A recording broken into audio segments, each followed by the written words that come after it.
श्रावण महिन्यात चुकून जरी नॉनव्हेज खाल्लं, श्रावणात चिकन खातोयस मेल्या? हा आईचा ओरडा तुम्ही अनुभवलंच असेल ना. तेव्हा वाटतं की नॉनव्हेज खाल्लं तर काय होणार आहे. ही सगळी तर अंधश्रद्धा आहे. पण आता आईला कोण सांगणार आहे? अरे पण थांबा, या सगळ्याच्या तळाशी निसर्गाचं चक्र, आपलं आरोग्य आणि हजारो वर्षांची परंपरा आहे बर का.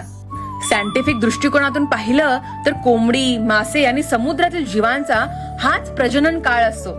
तसेच श्रावणातील दमट आणि कमी प्रकाश असलेल्या वातावरणात कोंबड्यांच्या शरीरात हार्मोनल बदल होत असतात. तसेच गवतावर आलेली कीड देखील बकरी मेंढ्या खात असल्यामुळे विशेष आजार होण्याच्या संभावना असतात. माशांचा प्रजननाचा सुद्धा हा सर्वात नाजूक काळ असतो. म्हणून भारत सरकार सुद्धा एका स्पेसिफिक काळासाठी मासेमारीवर बंदी घालतो. कारण या काळात त्यांना मारणं म्हणजे त्यांच्या वंशवृद्धीवर आळा घालणंच नाही का. आणि याने फूड चेन सुद्धा बिघडली जाऊ शकते. आणि आपण आरोग्याच्या दृष्टीने पाहिलं तर याच काळात आपली पचनशक्ती कमकुवत असते आणि मांसाहारासारखा पचायला जड असलेल्या पदार्थाचे सेवन केल्याने गॅस, ऍसिडिटी, स्किन प्रॉब्लेम सुद्धा वाढतात.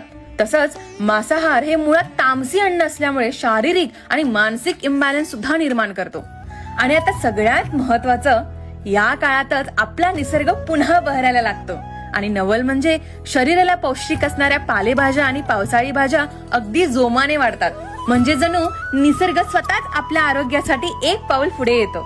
आता हे सर्व कारण पाहता श्रावणाला फर्टिलिटी मंथ असं का म्हणलं जातं हे तुम्हाला कळलंच असेल ना.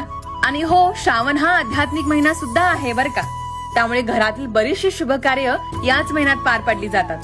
नवविवाहित स्त्रिया छान मंगळागौर खेळतात.